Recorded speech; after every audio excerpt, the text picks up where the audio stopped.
अब हम लोग जस्ट पाइथागोरस का विलोम देखते हैं। विलोम, पाइथागोरस जो परिमेय है, पाइथागोरस परिमेय का विलोम। विलोम अभी याद करो तो हम देखना ध्यान से। इससे पहले हम लोगों ने क्या सिद्ध किया? पाइथागोरस परिमेय जस्ट। अब सिद्ध करने वाले हैं कि पाइथागोरस का विलोम। जैसे इजीली तुम लोग जानते हो ना ये बात कि a प्लस बी का होल स्क्वायर और बराबर होता है A square plus B square plus -2ab। ठीक है? ओ ब्रिलियंट हो। हम तो सोच रहे कि तुम लोग का नेटवर्क फेल करेगा, तो हम कंफर्म, लेकिन नहीं। इसीलिए हम देखना है प्लस लिख के मिटा करके फिर माइनस किए थे, ताकि तुम लोग के नेटवर्क कितना पकड़ता है। और धैले है ना, एकदम ऐसे ही धराइले रहो, ठीक है ना तो कहाँ कोई कर दिएगा ना। तो एक चीज़ और कि अब एक चीज़ और यहाँ से समझो कि अगर कहीं पास हमको इतना मिलता है तो इतना के जगह इतना लिख लेते हैं कि नहीं? अरे बचपने में पढ़ा होगा ये भी का होल स्क्वायर ना है। अब एक चीज़ और समझो कि जहाँ इतना मिलता था वहाँ हम लोग इतना लिख सकते थे कि नहीं लिख सकते थे? समझ में आ रही बात? तो यहाँ पास हमने अभी सिद्ध किया कि पाइथागोरस परिमेय होता है। अब ये सिद्ध कर रहे हैं कि मतलब जब इससे पहले हम लोग यही ना सिद्ध किए हैं कि पाइथागोरस परिमेय तब लागू होता है जब एक कोण 90 डिग्री होता है। ठीक है? और अब ये सिद्ध करना है कि जब पाइथागोरस परिमेय लागू हो तो तुम ये सिद्ध करो कि एक कोण 90 होगा, मतलब कि विलोम। क्या सिद्ध कर देना है? उल्टा। तो अब उल्टा करने के लिए हमने क्या किया कि इसको सिद्ध करने के लिए दो त्रिभुज ली है। ठीक है? और पहला त्रिभुज तो तुमको परिमेय खुद कहता है। परिमेय कह रहा है कि आप एक त्रिभुज लीजिए और उस त्रिभुज में ये तुमको दिया हुआ है कि AC का स्क्वायर है, मतलब कि कर्ण का स्क्वायर है, जो उस दोनों भुजाओं का अर्थात लंब और आधार के वर्गों का योग के बराबर है। और आप सिद्ध कीजिए कि उसके सम्मुख कोण यानी कि जो कर्ण हो गया यानी बड़ी वाली भुजा, उसके सामने का कोण 90 होगा। तब यहाँ देखो कि यहाँ क्या है कि माना कि त्रिभुज ABC में, त्रिभुज ABC में, ठीक है, और ये हमको दिया है तो लिख लिए हैं कि AC का जो स्क्वायर है, ये AC का जो स्क्वायर है और बराबर है AB का स्क्वायर प्लस BC का स्क्वायर के। ठीक है? और सिद्ध कर करके हमको लाना है कि त्रिभुज ABC में एंगल B बराबर 90 डिग्री। ये वाला कोण को हमको सिद्ध कर देना है 90 डिग्री। इसको हमको सिद्ध करके लाना है 90 डिग्री। अब इसको सिद्ध करने के चक्कर में, इसके चक्कर में एक और आया, इसके चक्कर में ये आया है। अगर ये ना कहता ना ये आता। समझ में आ रहा है? इधर देखो कि यहाँ पास अगर देखें तो क्या दिया है कि ये पहले से दिया है। अब ये तुमको खाली ये कह दिया है कि तू हमको सिद्ध करके लाओ। समझ में आ रही बात? ये कह रहा है कि 90 सिद्ध करके लो उसको अब लिया लाफिंग गैस के प्रॉब्लम। अब यहाँ पास 90 अगर लिया है तो हम कह सकते हैं इजीली कि सिद्ध करके लाने के लिए बोला, तो इस 90 के चक्कर में ये और बन गया, इसके चक्कर में एक और बन गया, इसके चक्कर में। तो यहाँ पास देख सकते हो कि हमने क्या किया है कि सिद्ध करना है 90 डिग्री। तो 90 डिग्री सिद्ध किया। तो रचना हमने क्या किया कि त्रिभुज PQR की रचना किया, दिया नहीं है, अपने से हमने किया। त्रिभुज PQR की रचना किया जहाँ एंगल Q 90 डिग्री। अब एक चीज़ ध्यान रखना, हम इसकी बात नहीं कर रहे हैं, हमको सिद्ध करके ये लाना है, लेकिन हम तो स्वतंत्र है। अलग त्रिभुज में तो 90 ले ही सकते हैं, इसमें क्या जाता है? कुछ नहीं जाता है। तो अगर अलग त्रिभुज में हमने 90 लिया, अर्थात यहाँ पास 90 लिया है, देखो 90 डिग्री तथा PQ और बराबर लिया है इस AB का।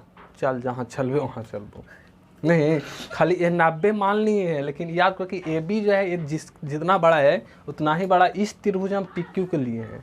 और एक चीज़ और कि यहाँ QR जो है, एक QR जो है वो हम इसमें लिए हैं BC के बराबर, और एगो के छोड़ दिए हैं, एगो के छोड़ दिए हैं। ये कितना बड़ा है क्या है इससे हमको कोई मतलब नहीं है, नहीं इसके बराबर लिए, लेकिन नहीं लिए तो सिद्ध तो कर ही सकते हैं। हमारा टारगेट है कि हम किसी तरह से इसको और इसको बराबर कर दें। अगर बराबर कर दिए ना तो कम बन जाएगा, मतलब मनाना है इसको, मान जा इसको मना लेना है। अब यहाँ देखो कि अगर उत्पत्ति में अगर चले तो हमने क्या किया है ठीक है, आप ध्यान से देखना ना तो समझ में नहीं आएगा कि उपपत्ति में अगर हम चले ना तो त्रिभुज तुम ए बी सी, त्रिभुज ए बी सी और एक त्रिभुज ए जो तुम पी क्यू आर लिए हो, इसमें इस दोनों में अगर देखो तो एक चीज तो हमको दिया है कि त्रिभुज P Q R, P Q R तथा त्रिभुज हाँ ए बी सी। सोचो तो कि हमको इसमें तो हम स्वतंत्र है पाइथागोरस लगाने के लिए क्योंकि 90 है। अरे समाज पता नहीं तुम लोग क्या, अरे जहाँ पहुँचा रहे हो वहीं जा रहे हो ना। देखो अभी मुस्कुरा रही है, तो यहाँ अगर देखोगे तो क्या हो जाएगा, अब थोड़ा सा काम बनेगा। इतना इतना में जाओगे तो देखो तो पी क्यू जो है वो बराबर है किसका, ए बी का, और क्यू आर जो है वो बराबर है किसका, बी सी का। अब आओ इधर, हैं चालू है ना वीडियो। अब देखो सुनो कि यहाँ अगर देखें तो क्या कर सकते हैं हम कि इतना है तो इसीलिए त्रिभुज पी क्यू आर, टेंशन मत लो, वो भुला के गया कोई है तो ना। अब देखो फिर देखो 2 साल के बाद, टेंशन मत लो। चलो इधर देखो, यहाँ अगर देखें तो क्या हो सकता है, चलो हंसना बंद करो। इधर देखो कि इसमें अगर हम पी क्यू आर में अगर चले तो सोचो तो यहाँ से हम कर सकते हैं ना कि जो ये मेरा पी आर जो है, पी आर का स्क्वायर बराबर हो जाए किसका, पी क्यू का स्क्वायर प्लस क्यू आर का स्क्वायर। फिर हंस रही हो, पी क्यू का स्क्वायर प्लस क्यू आर का स्क्वायर। अब देखो देखो यहाँ जब देखते हैं ना तो बहुत कुछ होता है कि अरे यहाँ की बात करने बेवकूफ गजब तुम लोग समझती है नहीं। अरे यहाँ समझो, उल्टा पलटा सोचते ही रहती है हमेशा ये सब। अरे देखो यहाँ अब नहीं कुछ हो रहा है। देखो तो पी क्यू है तो पी क्यू को देख रहे हैं तो हमको कुछ नहीं हो रहा है कि पी क्यू जो है इसके बराबर, तो कहा ना हम इसके जगह पे इसको पुट कर दें, क्या दिक्कत है। तो यहाँ अगर पुट करते हैं तो क्या आ जाएगा, सोचो तो ज़रा, ए बी का स्क्वायर और बराबर सॉरी प्लस क्यू आर, तो क्यू आर के जगह पे क्या पुट कर दूँ, बी सी, तो बी सी का स्क्वायर। अब इसको इक्वेशन नंबर अगर हम 1 कर लें तो क्या जा रहा है, कुछ जा रहा है, कुछ नहीं जा रहा है। अब सोचो कि इसमें एक चीज़ और, नीचे आ जाए, फिर हंस रही है। सुनो ना एक चीज़ और, देखो ध्यान दो तो कि यहाँ सुनो, लिसन कि यहाँ अगर हमको दिया है इतना, तो एक चीज़ तो हमको पहले ही से क्वेश्चन कह चुका है, और वो क्वेश्चन कह चुका है कि ए सी का स्क्वायर जो है बराबर है ए बी का स्क्वायर प्लस बी सी का स्क्वायर। तो इस चीज़ को अगर हम यहाँ लिख लेते हैं तो कोई दिक्कत नहीं है। देखो इतना है, तथा एक चीज़ और हम लिख लेते हैं कि जो ए सी का स्क्वायर है वो बराबर है किसका, ए बी का स्क्वायर प्लस बी सी का स्क्वायर। इसको हम इक्वेशन नंबर 1 और इसको हम इक्वेशन नंबर 2 कर लेते हैं। अब ठीक ठाक लग रहा है। अब देखो, अब चाहें तो थोड़ा सा जरा इसमें थोड़ा सा देखना ध्यान से, तो पता चलेगा कि अगर हम मान लेते हैं, काहे पटक पुटक कर रहा है, कि इसका जो लेफ्ट वाला हिस्सा है वो बराबर नहीं है, देखो, लेकिन राइट वाला अगर बराबर है तो हम कह सकते हैं ना कि राइट अगर बराबर है तो लेफ्ट वाला भी क्या होगा, बराबर होगा। तो हम समीकरण 1 तथा 2 से तो लिख ही सकते हैं।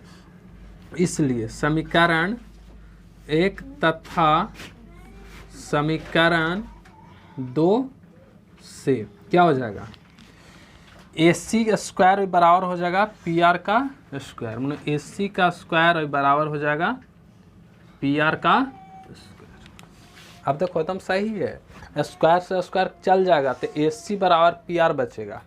समझ में आ रही बात। तो हम इजीली कह सकते हैं या ए सी और बराबर है पी आर का। ठीक है। अब एक चीज़ और समझो यहाँ कि अगर इसको इधर ले आएँ तो इधर ले आऊँ तो क्या होगा कि अब चलते हैं इस त्रिभुज ए बी सी और पी क्यू आर में। तो इसको हटा देते हैं अब। पुनः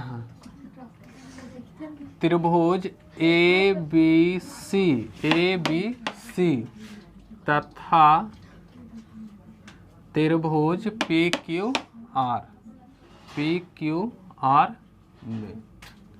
अब जरा देखो तो कि हम लोग पहला ही जान चुके हैं कि ए बी जो है वो बराबर है किसका, पी क्यू का। कोई डाउट? इजीली हम लिख सकते हैं यहाँ पास कि ए बी बराबर है पी क्यू का।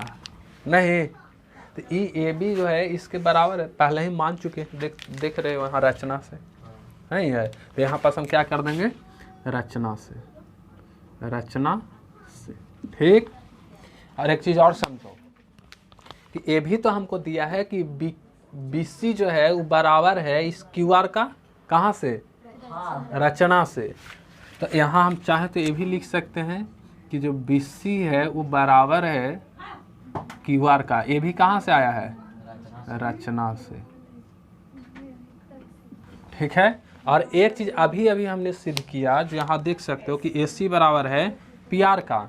तो इसमें हम कह सकते हैं कि जो ए सी है वो बराबर है पी आर का, अब यहाँ पास क्या हो सकता है, हाँ सिद्ध किया, यानी कि प्रूफ सिद्ध किया, सिद्ध किया। अब एक चीज़ और जरा ध्यान देना कि इस दोनों में अगर देखा जाए तीनों में, तो ये हमारा एस है, ये भी अपन का एस है, ये भी अपन का एस है। तो एस सर्वांग क्षमता तो तुम लोग जानते हो, इसलिए हम कह सकते हैं ना कि इसलिए एस समरूपता, सर्वांग क्षमता तो यहाँ मतलब हो है ना, सर्वांग क्षमता से, ठीक है। कसौटी और कठौती मारेंगे ना, फिर कठौती जकरा में गोड़ हाथ तोड़ धोवाएगा, टेंशन मत लो। अब देखो इधर कि एस सर्वांग क्षमता की अगर बात करें तो क्या होगा, नहीं तो यहाँ पास एस सर्वांग क्षमता के अनुसार तुमको पता है सर्वांगक्षम उसको कहते हैं कि जिस त्रिभुज के सभी भुजाएं और सभी कोण बराबर हो, ठीक है। तो we have already prove that कि इस त्रिभुज और इस त्रिभुज की सभी भुजाएं बराबर है। तो अगर सभी भुजाएं बराबर तो उसकी कोण तो ऑलरेडी क्या हो जाएगा, बराबर हो जाएगा। चलो और देखते हैं। तो यहाँ से हम लिख सकते हैं ना कि त्रिभुज ए बी सी और ए तुम्हारा, देखो समरूप का साइन का नहीं किया, भूला गया, उसमें था समरूप की साइन सिर्फ ए को पड़ता था, और इसके नीचे खटिया लगा दो और एगो तकिया लगा दो, तो ए हो गया सर्वांगक्षम। समझ में आ रहा है बात, ये सर्वांगक्षम है। तो ये याद रखना कि जब खटिया तकिया लग गया तो सर्वांगक्षम, और खटिया तकिया हट गया तो समरूप, ठीक है। और एक इसके समरूप हो जाएगा त्रिभुज पी क्यू आर का। देखो यहाँ पास बैटिंग करोगे तो बड़ा होशियार होकर के, वरना बोल्ट गिरता है। यहाँ पास ए बी जो है किसके बराबर है, पी क्यू का, ए बी जो है पी क्यू के बराबर है। फिर बी सी किसके बराबर है, बी सी क्यू आर का, तो क्यू आर का। फिर ए सी किसके बराबर है, पी आर का। एकदम बैटिंग सही है, एकदम छक्का जा रहा है ऊपर ऊपर। अब यहाँ से देखोगे तो इजिली हम कह सकते हैं ना कि इसलिए by C P C T, याद ही होगा by C P C T. तो by C P C T हम क्या कर सकते हैं कि एंगल ए बी और बराबर हो जाएगा एंगल क्यू का, क्या नहीं, ठीक है। अब यहाँ पास अगर हो सकता है तो यू हैव ऑलरेडी, देखो तो तुम पहले ही मान चुके हो कि जो Q है वो बराबर है किसका, सॉरी 90 का, देखो ना, सॉरी Q नहीं B, सिद्ध करना ना है B, माने तो हम 90 कहिए ना। हाँ देखो फिर से सुनो कि ऑलरेडी हम मान चुके हैं कि Q हमारा क्या है 90 डिग्री। तो Q बराबर यहाँ हमने सिद्ध किया कि B के बराबर है, समझ में आ रही बात। तो यहाँ हम लिख सकते हैं ना परंतु एंगल Q जो है वो बराबर है 90 का, इसलिए एंगल B जो हो जाएगा वो बराबर हो जाएगा किसका, 90 का। और यही तो प्रूव्ड करना था, देखो तो नहीं प्रूव्ड हो गया, देखो सामने क्या है, 90 डिग्री इजीली। क्या कोई डाउट? अगर है किसी को तो पूछ लो, बता दे रहे, ऐसा मौका बार बार नहीं मिलता। ऐसे ऐसे करके ऐसे ला दिए, हाथ से में लगा ले उधर।